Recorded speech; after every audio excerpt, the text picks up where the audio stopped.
नमस्कार, मैं मनीष कुमार सूर्यवंशी और आप देख रहे हैं वीर सूर्य टाइम्स। आज मौजूद हैं मुस्तफाबाद विधानसभा के सिवैट क्षेत्र में, जो यहां अखिल भारतीय खटीक समाज का महासम्मेलन हो रहा है। उसमें मेरे साथ राष्ट्रीय अध्यक्ष राजेश सोनकर जी मौजूद हैं। मैं उनसे जानना चाहूँगा, सर क्या कहेंगे, आज जो प्रोग्राम क्या उद्देश्य था, किन किन मुद्दों पर? देखिए, खटीक समाज के अनेक संस्थाएं बनी हुई हैं। ये अखिल भारतीय खटीक समाज 329 बनाने के पीछे जो उद्देश्य है वो हमारे समाज को एक मंच में लाने का है, समाज के बच्चों को अच्छी शिक्षा देने का है, समाज की महिलाओं को आत्मनिर्भर बनाना है, समाज के नौजवानों को स्वावलंबी बनाने के लिए हमारी संस्था के माध्यम से मिशन चलाया जा रहा है। क्योंकि हमारा समाज बहुत ही गरीब तबके का समाज है, अनुसूचित जाति की कैटेगरी में आता है, तो इनको अपने अधिकारों के बारे में ही नहीं पता है। तो उनको उनके अधिकारों के बारे में बताया जा रहा है। जगह जगह स्कूल खोले जा रहे हैं, दहेज प्रथाओं का विरोध किया जा रहा है, नशाखोरी का बंद करने का हम लोग अभियान चला रहे हैं, ब्लड डोनेशन कैंप लगा रहे हैं। आज आपने देखा कि हमने अपनी संस्था के माध्यम से यहाँ पे वृक्षारोपण का कार्यक्रम रखा, और हमारा लक्ष्य सिर्फ ये कुछ वृक्ष लगाकर ही नहीं रुकना है। हम चाहते हैं कि आप दिल्ली में देख रहे हैं कि प्रदूषण किस तरह लोगों की ज़िंदगी को खराब कर रहा है, प्रभावित कर रहा है। हम लोग यहाँ के वातावरण को खुशनुमा बनाना चाहते हैं, एक अच्छा ऑक्सीजन युक्त वातावरण देना चाहते हैं। वैसे ही अपने समाज को भी वैसे ही वातावरण देना चाहते हैं, और आने वाले हमारी जो जनरेशन है समाज की, वो बहुत अच्छी पढ़ी लिखी और संस्कारी समाज होगा हमारा, और अच्छे पदों पे जाएंगे। उसके लिए हम लोग प्रयासरत अच्छा काम कर रहे हैं। राजेश की बात करी जाए, खटीक समाज कई राज्यों में ओबीसी में आ रहा है, कई राज्यों में जनरल में भी है, कई राज्यों में एससी में। आप इसके लिए क्या मुहिम चला रहे हैं अपने संगठन के माध्यम से? इसके लिए हम लोग बहुत जल्द ही शीतकालीन सत्र में एक दिल्ली में बहुत बड़ा कार्यक्रम आयोजित करने वाले हैं, जिसमें लगभग 50 से 1 लाख के आसपास का कार्यक्रम रखेंगे, जो हमारे पूरे देश से खटीक समाज के लोग आएंगे। आज पूरे देश में लगभग 8 करोड़ की आबादी है खटीक समाज की, लेकिन चूंकि हमारा समाज यूनाइट नहीं था, उसको अपने बारे में पता नहीं था। आप जाएंगे छत्तीसगढ़ जाएंगे, एमपी जाएंगे, राजस्थान जाएंगे, पंजाब जाएंगे, अलग अलग क्षेत्रों में कहीं कोई ओबीसी में आ रहा है, कहीं एससी में आ रहा है, कहीं सामान्य में आ रहा है। आंध्रा में जाएंगे, लोगों को जाति प्रमाण पत्र नहीं बन रहे हैं। तो ये जो अलग अलग, चूंकि जब एक राज्य है, एक राष्ट्र है, तो एक कानून एक शब्द। सरकार ने दुर्लभ नाथ जी को एक राष्ट्रीय महापुरुष को दर्जा दे दिया गया है, तो सर आप खटीक समाज के लोगों को क्या संदेश देना चाहते हैं उसको लेकर? पहले बात तो ये है कि बाबा दुर्लभनाथ जी के बारे में बहुत कम समाज हमारा नहीं जानता है, उनको जानकारी नहीं थी। अब धीरे धीरे हम लोगों को जो सामाजिक कार्यक्रम हो रहे हैं उनके माध्यम से उनको प्रेरित किया जाए, उनकी जीवनी के बारे में लोगों को बताया जा रहा है ना। तो धीरे धीरे उनके जो विचार थे, उनका जो संदेश था, वो समाज में प्रचार प्रसार किया जा रहा है। तो सर क्या लगा, केंद्र सरकार और दिल्ली सरकार जो दुर्लभनाथ जी के लिए जो फंड होता है 50,000 देती है दिल्ली सरकार, अभी तक दुर्लभनाथ जी के जयंती के मनाने के लिए फंड नहीं दिया, तो सर क्या विचार है उस पर आपका? चूँकि इसका जानकारी हमारे समाज के लोगों को नहीं थी, है ना, और ना ही कई संस्थाओं को इसके बारे में पता थी।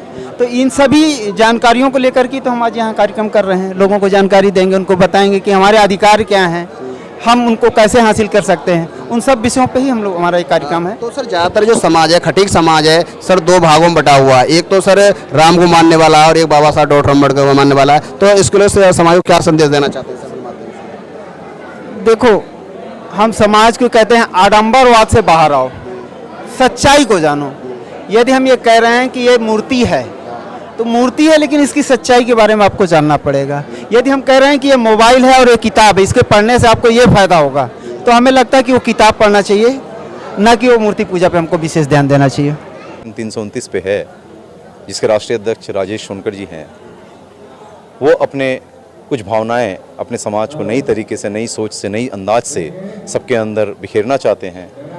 हम सभी आज इसीलिए यहाँ पे उपलब्ध हैं और उनका साथ, हाथ में हाथ मिला के उनका साथ देने के लिए हैं। आशा ही नहीं है, विश्वास भी है कि यह कार्यक्रम के माध्यम से पूरे देश में एक जोर से गूंज उठेगी, और उस गूंज के माध्यम से जहाँ जहाँ जिस राज्य में हमारी जाति अनुसूचित जाति में नहीं होकर के अदर बैकवर्ड कास्ट में है या आदिवासी में है, वह सब इकट्ठा होकर के जब गूंज उठेगी, तो वह पूरा देश में जो 10 से 12 करोड़ खटीक समाज की जो जनसंख्या है, वह पूरी की पूरी अनुसूचित जाति में जल्द से जल्द उसके लिए हम लोग कोशिश कर रहे हैं कि वो सूची में आए और आने वाली पीढ़ी को इसका एक विशेष लाभ प्राप्त हो। ज़्यादातर सर खटी समाज के लोग अलग अलग विचारधारा में जुड़े हुए हैं। कोई डॉक्टर अम्बेडकर, कोई श्री राम को मानता है। सर क्या कहना चाहोगे? देखिए, हमारे बंगाल में एक कहावत है कि जितना पथ है ना उतना मत है। तो जितने लोग होंगे उनकी सोच भी उस तरह की होगी। 100 को एक साथ नहीं जोड़ सकते, आपको एक एक करके ही जोड़ना पड़ेगा। और एक एक को जोड़ेंगे ना तो उस कड़ी को कहेंगे कि 100 की कड़ी। सोच अलग हो सकती है पर विचार एक तो है, भावना एक है, सबको एक होना है। पूरे राष्ट्र में जो है खटिक समाज को अनुसूचित जाति में सूचीबद्ध करना है, जल्द से जल्द करना है। सबसे पहला मुद्दा जो है हमारा कि समाज को एकजुट करना है। आज तक यहाँ पे अखिल भारतीय खटिक समाज के इस क्षेत्र में जो यहाँ सिब्बिहार सबसे बड़ा गढ़ है हमारे समाज का, आज तक समाज ने कभी कोई यहाँ पे कार्यक्रम नहीं रखा। ये पहला कार्यक्रम है जो समाज के द्वारा रखा गया है। यहाँ पे बहुत ज़्यादा संख्या होने के बाद भी समाज में जो एकता नहीं है, जागृति नहीं है, उसके लिए हमने समाज का एक बीच में आकर यहाँ पे एक कार्यक्रम रखा है। और हमारा सबसे बड़ा मुद्दा है कि आत्मनिर्भर समाज को बनाना, कि समाज कैसे आत्मनिर्भर बनेगा, कैसे एकजुट होगा। इन सभी मुद्दों पे जो चर्चा करने के लिए हमने समाज के यहाँ पे आज प्रोग्राम को रखा है। ज़्यादातर कुछ लोग एक विचारधारा है कि समाज एकजुट हो, राजनीतिक भागीदारी हो। जी। कैसे होगा? समाज में भागीदारी सर सबसे ज़्यादा ये होगी कि राजनीति में हम सबसे पहले एक दूसरे का सहयोग करें। हम जो बिखरे हुए विचारों के हैं अपने विचारों को एकजुट करें। जितना हम विचारों को एकजुट करेंगे, आपस में एक दूसरे के सहयोग करेंगे, एक दूसरे की सहायता करेंगे, उसी प्रकार हमारा समाज सबसे ज़्यादा एकजुट होगा। मेहनत कर रहा हूँ मगर समाज सिर्फ टांग खींचने के अलावा कुछ कर ही नहीं रहा है। समाज सिर्फ टांग खींच रहा है। जो अपने आप को जो थोड़ा हिस्सेदारी समाज में लेगा तो उसी के समाज पैर खींचता है। मैं खुद अपने आप पे बता रहा हूँ, मैं भी एक गरीब परिवार से हूँ, लोनी का निवासी हूँ। मेरा नाम नीरज खटीक है। यूट्यूब पे आप देख सकते हो मेरे खटीक समाज के लिए पहले एक भी गाने नहीं थे, आज 10 गाने हैं मेरी मेहनत से। कभी कभी तो ऐसा लगता है कि हम इस समाज में पैदा ही क्यों हो गए, कि समाज इतना कुछ करने के लिए आगे क्यों नहीं आता, समाज की बहन बेटी क्यों नहीं आगे आती। ये हमारा भारतीय अखिल खटीक समाज 329 का जो प्रोग्राम है, ये हमने समाज में एक पढ़ाई के उद्देश्य से, एक समस्या जो समाज में हो रही है उनके उद्देश्य से रखा गया है। एकजुट नहीं है, हम कोशिश करेंगे कि हमारा समाज एकजुट हो। दिल्ली में 70 विधानसभा क्षेत्र हैं, हम हर एक विधानसभा क्षेत्र में जाके काम करेंगे और जोड़ने की कोशिश करेंगे। जितने भी लोग हैं, देखो हर तरह के दिमाग वाले लोग होते हैं, कोई अच्छा कहेगा कोई बुरा कहेगा, मगर हमें अच्छे को भी अपने साथ रखना है, बुरे को भी अपने साथ रखना है। इसमें राजनीतिक कुछ भागीदारी है कुछ लोग? नहीं सर, इसमें हमारे यहाँ कोई राजनीतिक भागीदारी नहीं है और हमें राजनीति से कोई मतलब नहीं है। केवल हम अपने समाज को आगे उठाने का काम करेंगे। पढ़ाई लिखाई पर चर्चा होंगी, हॉस्पिटलों पे होंगी, जितनी भी चर्चा, इस तरीके की चर्चा हमारे यहाँ कोई सामाजिक ही चर्चा है। बाकी राजनीतिक ये तो बहुत गलत है, नहीं है। किसी पे दहेज कहाँ से देगा? उनकी बहन बेटियों की शादी नहीं होगी क्या? और बहुत लोग ऐसा करते हैं कि दहेज मांगते रहते हैं, पहले बोलते हैं जी नहीं मुझे दहेज नहीं है। एक हमारे यहाँ शिल्पी जी आई हैं फिरोजाबाद से, उनकी भी कहानी कुछ इस तरीके की है सर। उन्होंने मुझे बताया है कि मैं शादी हुई थी तो मेरे घर वालों से 10 लाख की डिमांड करी और मेरे घर वालों ने वो 10 लाख रुपए दिए और ऐसे लोगों के समाज में से मेरा, और वो 10 लाख के बाद भी लड़की आज वो हमारे समाज में और हमारे मीटिंग में आई हुई है। तो ऐसे लोगों को मैं कहूँगा कि ऐसे लोगों को पहली बात तो उनके घर में कोई भी अपनी बहन बेटी की शादी न करे जहाँ कोई दहेज की मांग करता है। ये सबसे गलत चीज़ है। और मृत भोज क्या कहना है? मृत भोज का भी कोई खास नहीं बनता है।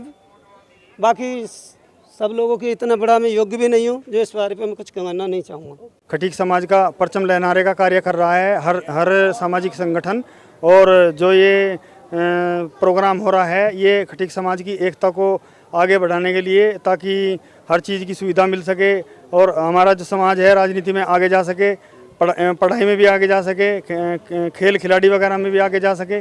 तो मैं यही कहना चाहूँगा कि हमारा जो समाज है वो एकता बना के रखे और मिलजुल कर कार्य करे, हर संगठन एक होकर कार्य करे, हर दुख तकलीफ में एक दूसरे का साथ दे। इनसे हमारे समाज को कैसे जागरूक करें और जो हमारी महिलाएं, हमारे परिवार की महिलाएं और बच्चियां हैं जो आने वाली पीढ़ी है, युवाएं, उनको हम कैसे संगठित करें और कैसे शिक्षित करें। सबसे बड़ी बात है शिक्षित करना, और उनको ज्ञान कैसे प्राप्त हो अधिक से अधिक, और सामाजिक ज्ञान कैसे प्राप्त हो।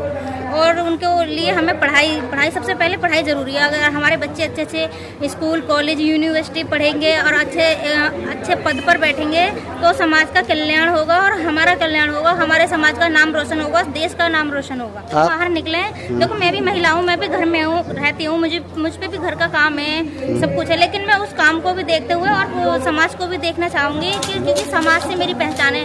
घर में रहकर एक घर परिवार में ही रह जाऊँगी, लेकिन मैं समाज में निकलूँगी तो मेरी एक बहुत अच्छी पहचान होगी। उसमें मेरे माँ बाप का नाम रोशन होगा, मेरे घर परिवार का, देश का, समाज का। कहीं एक महिला है जो समाज में थोड़ा निकल रही है, काम कर रही है, उसी तरीके से हर महिला निकलेगी तो पूरा समाज इतना एक रोशन हो जाएगा हमारा समाज कि उसकी मैं क्या कहूँ कि बहुत ही एक अच्छा संदेश जाएगा। हाँ, खटीक समाज ज़्यादातर राज्यों में सामान्य कैटेगरी में आता है, ओबीसी कैटेगरी में आता है, जनरल कैटेगरी में आता है और कहीं कहीं एससी में आता है। तो क्या विचार है मैडम आपका इस पर?